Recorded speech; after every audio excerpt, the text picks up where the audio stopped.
여러분 꼭 잊지 마세요. 셀트리온은 가장 안전하게 그리고 확실하게 잃지 않으면서 확률을 높여가면서 우리는 목적지에 반드시 도착합니다.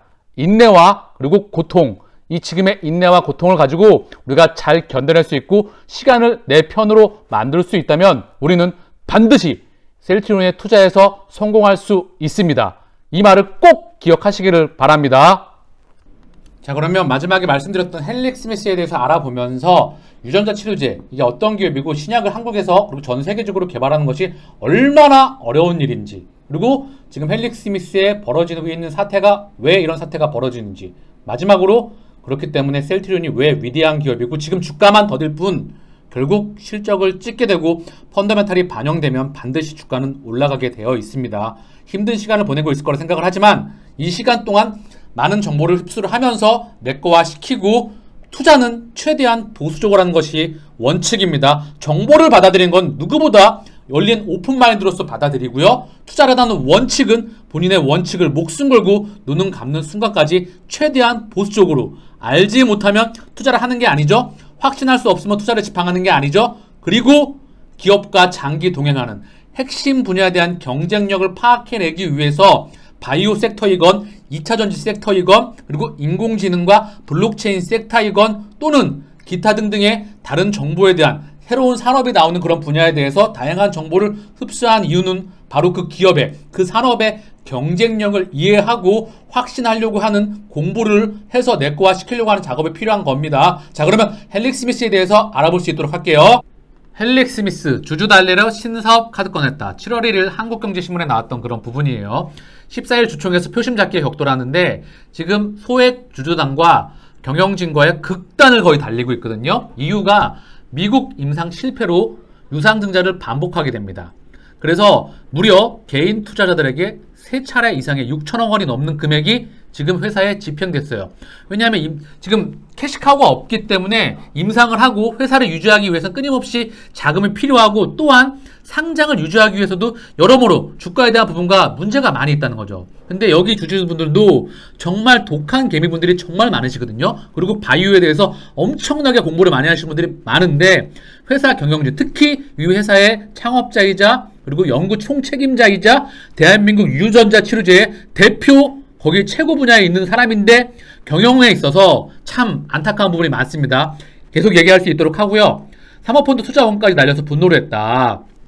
이게 CFO가 투자가 됐던, 영업의 수익으로 투자가 됐던 부분인데 이게 회수가 안 되고 있어요. 그래서 소액주단이 대표 해임을 요구하고 사측에서는 코로나 치료제 임상 등 주총서 소액주 설득에 나설 것이다 하면서 최근에 여러 가지 막 추가를 하고 있거든요. 사실 저는 그렇게 좋게 보지는 않는데 어쨌든 정기주주총회 의결 건수에서 어떻게든 지켜보면 될 것 같고요. 김선영 대표 신임을 할 수 있느냐, 이런 부분에서 지금 극단으로 달리고 있고 새 이사진을 구성해야 된다. 그리고 기술 수출에서 양측이 지금 다른 의견을 내세우고 있다는 거죠.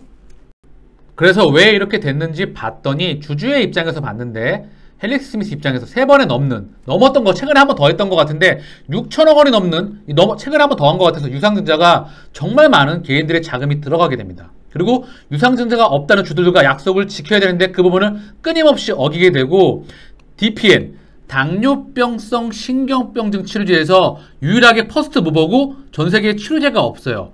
집중한다 해놓고 자회사에 투자하거나 지금 이런 부분들이 어긋나게 되고요. 그리고 여러 부분 임상 약물 투여에서 혼용 가능성이 있다, 이런 부분이 있었고 이게 사실 혼용이 아닌 진짜 임상에 실패했던 유효성에서 만족할 만한 데이터가 나오지 않았어요. 그리고 약간 좀 설레반이 많이 있어서 주주들이 정말 많이 믿고 했는데 실망했던 부분이 큽니다. 그런데 주주들은 알고 있어요. 헬릭 스미스에 투자한 주주분들조차 바이오에 정말 깊이가 많으신 분들이 많거든요. 제품은 진짜입니다. 근데 여기에 가장 큰 리스크는 김선영 박사, 창업자의 경영자, 이 경영 능력이 사실 이 제품만 뛰어나면 안 되고, 다시 한번 말씀드리지만 서정진 회장이 늘 말씀드리고 있죠. 혼자서는 아무것도 안 된다. 임상을 하는 부분, 직원과 임직원이 행복한 회사, 주주와의 관계, 그리고 파트너사와의 관계 모두가 함께 가는 거라고 하는데 이 소통이 너무나 안 되고, 약간 교수 출신이라서 서울대학교 생명과학부 교수입니다. 그리고 뭐 하버드대와 MIT대와 전 세계 세계 유전자 치료제의 석학 중에 한 명이에요. 정말 뛰어난 사람인 건 맞는데, 연구자인 거, 개발자인 건 맞는데, 제품을 상용화시키기에, 이 훌륭한 제품을 상용화시켜서 세계에 제품을 상용화시켜서 뿌려나가기에 이 헤쳐나가는 난관들에 대해서 경영 능력이 다시 한번 주주분들이 너무나 많은 실망을 하셨던 것 같은 게 제가 봤을 땐 참 안타까워 보입니다. 그래서 주주분들이 끊임없이 김선영으로 시작해서 김선영으로 마무리되어야 된다. 이제라도 정신 차려야 한다. 제발 정신 차리십시오라고 끊임없이 얘기를 했는데 극단으로 가고 있는 그런 모습에 참 안타까움을 금할 수 없습니다. 헬릭 스미스 글로벌 임상 3상 유전자 치료제의 임상 3상을 하고 있습니다. 사실 임상 디자인 정말 중요한 거거든요. 이 하나하나가 임상 디자인을 셀트리온은 직접 하죠. 그쵸? 그래서 이상준 수석 부사장이 직접 셀트리온은 직접 합니다. 그래서 셀트리온이 다시 한번 말씀드리지만 제품을 하나도 실패한 거 없이 끊임없이 제품을 출시한다는 것은 세계 최고의 경쟁력을 가지고 있다고 말씀드리는 부분이에요. 연구, 그리고 개발, 그리고 임상, 특허, 생산, 직판까지 할 수 있다는 것은 명실상부한 세계적인 경쟁력을 가지고 있는 거예요. 왜냐하면 헬릭 스미스 같은 경우에도 제품은 너무나 훌륭한 진퉁 제품이에요. 그런데 이거를 세상에 드러가내는 임상을 거쳐가지고 여러가지 세상에 드러내기까지 임상 3상을 거쳐나가서 10년이 넘는 기간 동안 제품을 출시하는 내기가 하늘의 별 따기라는 것을 이 헬릭 스미스 통해서 우리는 알아볼 수 있습니다. 임상 3상 다시 1에서 어떻게 해서 이게 실패를 했냐면 봤더니 이 당뇨병성 신경병증 치료제는 통증이에요. 통증. 그래서 통증은 굉장히 주관적이거든요. 그래서 임상을 했었을 때 이게 2대1로 진약을 2대1로 비율로 맞는 게 아니라 1대1로 비율로 맞았어야 되는데 임상 2상에서 이 엔젠시스라고 하는 헬릭 스미스의 DPN 제품이 너무나 유효성과 안정성이 탁월했던 거예요. 그래서 이 김선영 박사가 너무 자신이 있었던 거죠. 그래서 대규모 임상을 하게 됩니다. 유전자 치료제 기준으로 글로벌 빅파마도 뭐 예를 들면 항암제나 류마티스 관절염 치료제나 셀트리온 바이오시밀 하는 기준이 아니라 유전자 치료제 기준으로 봤을 때 대규모 예를 들면 500명 요것도 이제 유전자 치료제에서는 크다고 한다고 하는 것 같아요.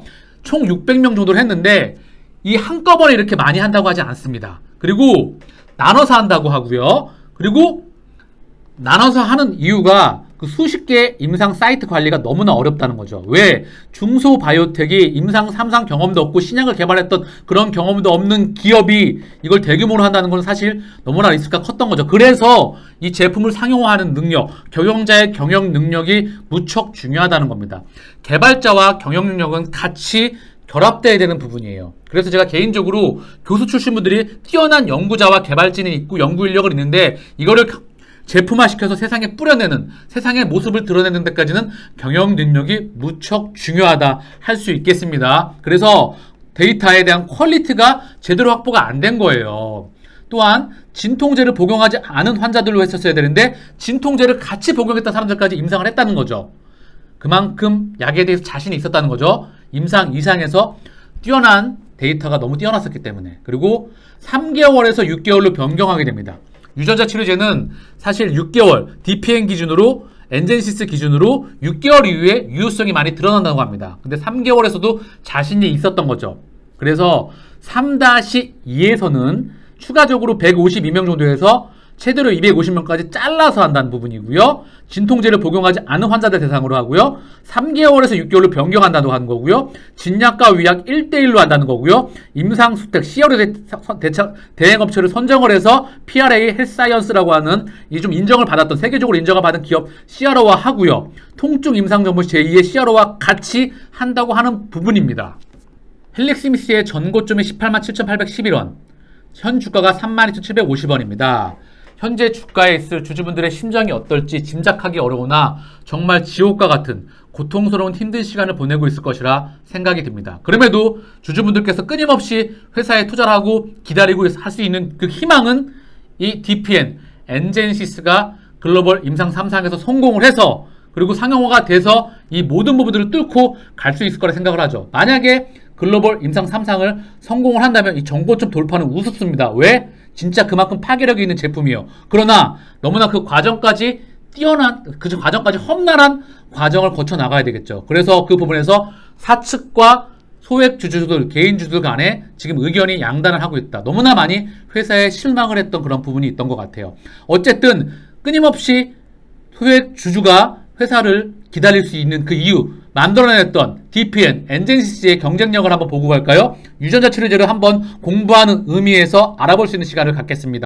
자, 그러면 헬릭시미스의 제품 경쟁력, 유전자 치료제에 대한 깊이 있는 이야기를 한번 해볼까요?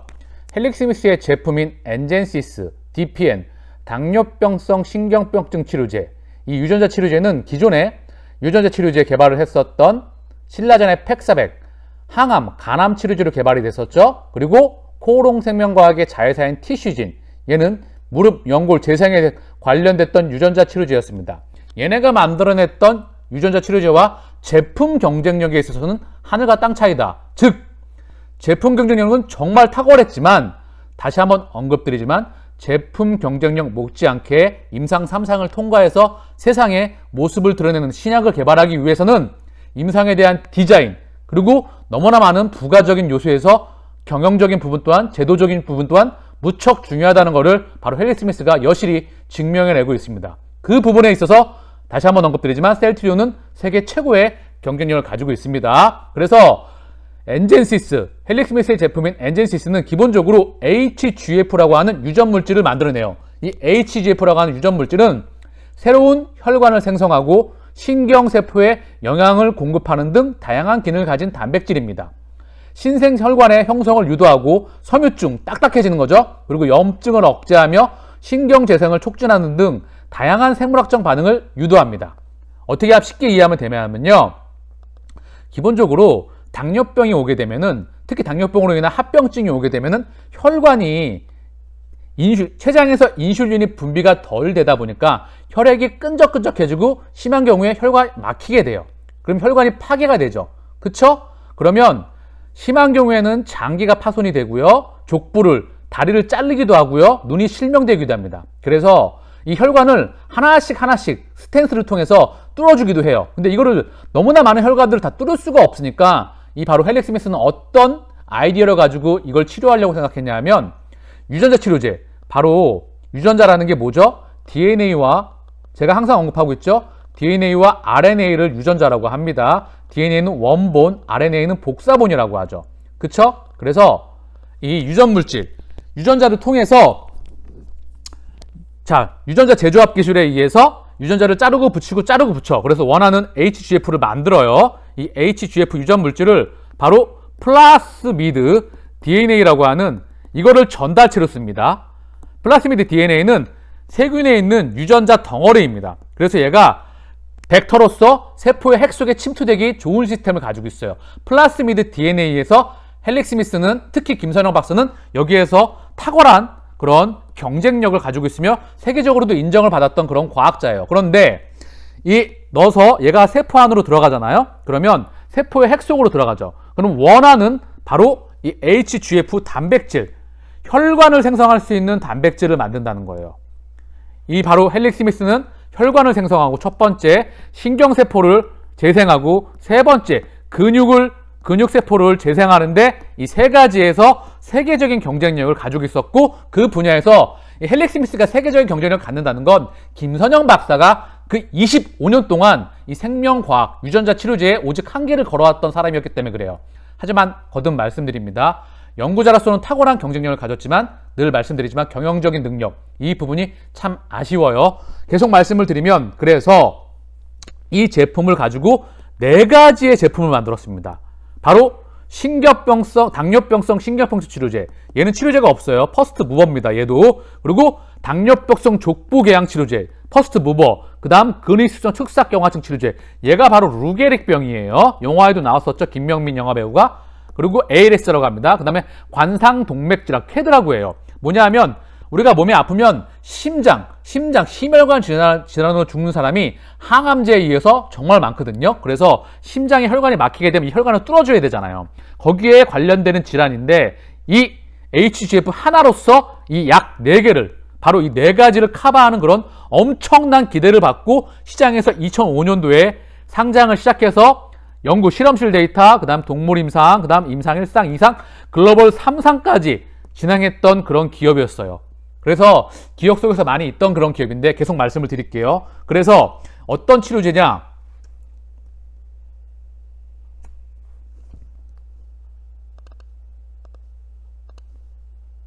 4년 전 그 기준으로 봤을 때 전 세계 유전자 치료제 임상 3상에 들어갔던, 글로벌 임상 3상에 들어갔던 기업이 17개에 불과했었죠. 거기 신라젠도 포함되어 있었습니다. 거기에 제품 2개를 바로 헬릭스미스, 전 바이로메드가 담당을 했었죠. 그런데 작용 기전에 대해서 계속 설명을 드리면, 아까 혈관이 막혔다는 건 당뇨병으로 인해서 합병증이 오게 되면 혈관이 파괴가 돼서 혈관이 막히기도 하잖아요.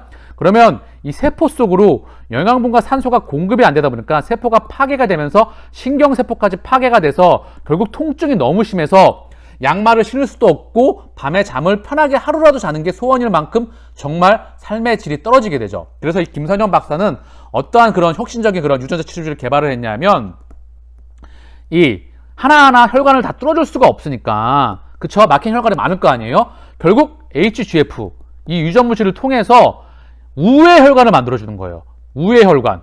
왜? 이 HGF 단백질이 분비가 되면 혈관이 생성되는 단백질이 나오거든요. 그럼 이게 다른 세포들로 막 가는 거예요. 혈관을 타고. 그럼 여기서 우회 혈관이 만들어집니다. 이거는 막혀있고, 여기에 영양분과 산소가 공급이 되니까 신경세포가 재생이 된다는 거죠. 막혀있던 혈관이 뚫리니까. 모든 건강의 가장 첫 번째 효과는 혈액순환입니다. 혈관이 뚫려 있어서 혈액순환이 잘 돼야 모든 건강을 담당하는 거거든요. 그래서 이런 작용기전을, 혁신적인 작용기전을 담당했었다.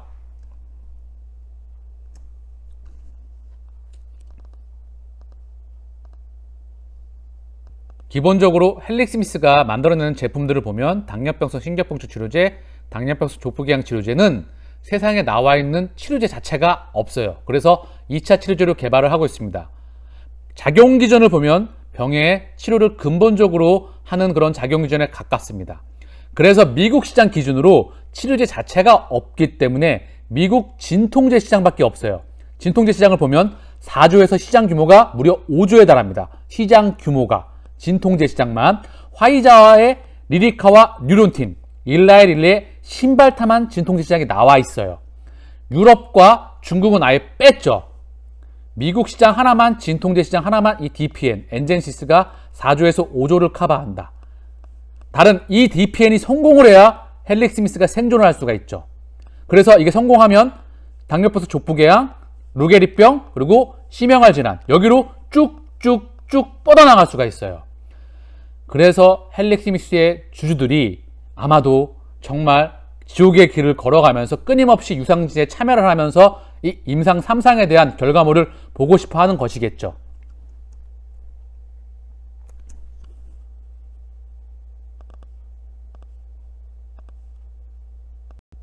제 개인적으로는 이 헬릭스미스가 임상 3상에 꼭 성공을 해서 이 지금의 엄청난 주주와 개인 주주 간의 갈등과 여러 모든 이런 엄청난 이슈를 뒤로하고 한국 제약바이오 산업의 발전을 위해서, 그리고 여기서 너무나 고생하시는 지옥 같은 그런 과정을 겪고 있을 헬릭스미스의 주주분들, 그리고 기타 여러 경영진도 마찬가지겠죠. 김선영 박사 또한 25년의 이상의 오직 이 한계를 걸어왔다고 하고, 그리고 자기 인생을 다 걸었을 거 아닙니까? 그래서 이 제품이 성공을 해서 성공을 한다고 하면 이 정고점은 그냥 바로 뚫습니다. 그냥 우습게 뚫을 겁니다. 왜? 거듭 말씀드리지만 진통제 시장만 바로 4조기 때문에. 그러면 쭉쭉쭉 뻗어나갈 수 있는 그런 밑바탕이 되는 거라 생각을 해요.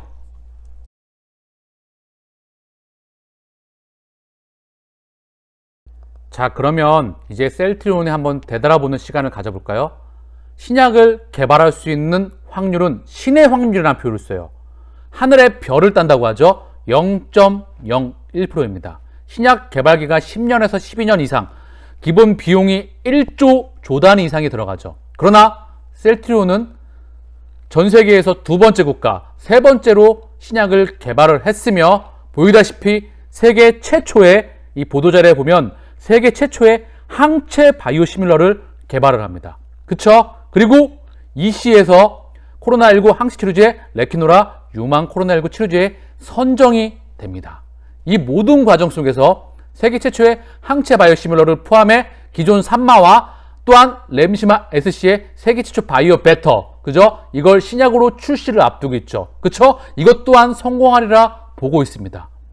중소비아텍이 단 하나 10년이 넘는 그 기간 동안 모든 걸 열정을 바치는데도 셀트리온은 오히려 한 번의 실패 없이 끊임없이 계속해서 뻗어 나가고 있습니다. 연구, 개발, 임상, 허가, 특허, 생산까지 그리고 직판까지 단 한 번의 시행착오와 실수 없이 실패 없이 나가고 있습니다. 아까 보았던 레퀴노라의 주요 개발 일정, 이 사진 한 장이 의미하는 바가 정말 크다고 생각해요. 우리는 그 타임라인, 그 라인을 지켜내기 위해서 바로 시간과 비용과 모든 부분에서 세계 최고의 경쟁력을 가지고 있다는 것이 증명되고 있죠. 그리고 이제 변이에 대한 부분, 대부분의 변이에 대해서 다 중화능을 보이고 있죠. 이제 델타를 확인하고 또한 앞으로 나오는 추가적인 변이에 대해서도 플랫폼을 가지고 준비를 하고 있습니다. 셀트리온의 차트입니다. 고점 대비 33% 플러스 마이너스 알파 기준으로 있어요. 이 33%에 대한 부분, 이 부분은 보이시죠? 지금 주봉입니다. 1파, 2파 이 정도에 있어요. 그러나 분명한 시차를 두고 이 정고점을 뚫어내는 것은 반드시 확실성의 영역에 있다고 봅니다. 그 시간의 차이가 발생할 뿐. 그동안 우리의 내면을 잘 관리하고 그리고 회사가 나가는 부분을 차분하게 지켜나가면서 우리가 흔들리지 말고 앞으로 나아가자고요. 마지막으로 천은미 교수님께서 3프로TV에 오늘 출연하셨던 것 같아요. 그래서 우리 레퀴노라 주주님께서 그 출연하셨던 내용을 6가지로 크게 정리하셨던 것 같습니다. 첫 번째, 델타는 초기 증상이 약해서 특히 초기 열이 안 나고 감기와 비슷한 콧물 정도여서 감염자가 자각하지 못하고 바이러스를 쉽게 옮기고 다녀서 전파력이 세고 발열 같은 자각 증세가 나타날 때는 이미 중증에 근접해서 위험할 수 있음. 백신 회피력도 어느 정도 있음. 돌파 감염. 끊임없이 백신에 대해서 돌파 감염 이야기가 많이 나오고 있죠.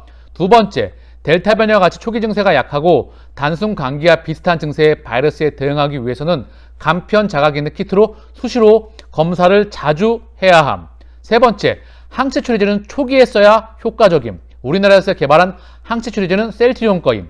외국에서 항체 치료제 사용은 제한폭이 적지만 병원, 생활치료센터, 자갑, 18세 이상, 10일 내에 기저질환 무관. 우리나라는 항체 치료제 사용의 제한폭이 크다. 이게 문제죠. 범위가 확대가 빠른 시간에 돼야 됩니다. 병원 입원, 60세 이상, 7일 이내 기저질환. 그쵸? 네 번째, 비강내 뿌리는 치료제나 먹는 경구의 치료제 등 새로운 치료제 개발 현황 소개한 부작용 같은 부작용 언급은 없었음. 경구용 치료제는 연말 정도에 나올 것으로 예상함. 슈퍼백신은 내년 말 예상함. 이 부분은 좀 차이점이 있네요. 그리고 다섯 번째, 백신 접종 후 확진자는 중증 진행이나 치명률이 떨어짐. 여섯 번째, 교차 접종 효과는 좋음. 단 화이자 먼저 받고 아스트라 맞는 건 효과가 떨어진다. 아스트라 먼저 받고 화이자 맞으면 효과가 화이자 이후에 맞는 것보다 좋다고 그런 내용이 나오고 있습니다. 자, 오늘 셀트리온과 바이로메드를 비교해 보면서 셀트리온에 대한 경쟁력 그리고 신풍지하가 이슈가 있어서 셀트리온은 다른 바이오 기업, 더 나아가 한국의 모든 기업들을 대표해서 성장률이 가장 좋은 기업에 속하며 경쟁력도 탁월하다고 저는 보고 있습니다. 세계적인 경쟁력을 가지고 있다고 봐요. 다만 이 주가에 대한 반응이 다른 기업보다 좀 늦지만 그래도 분명히 시차를 두고 반드시 이 정고점을 돌파하리라 보고 있습니다. 기운 내시고요. 내일 뵐 수 있도록 하겠습니다. 마치겠습니다. 감사합니다.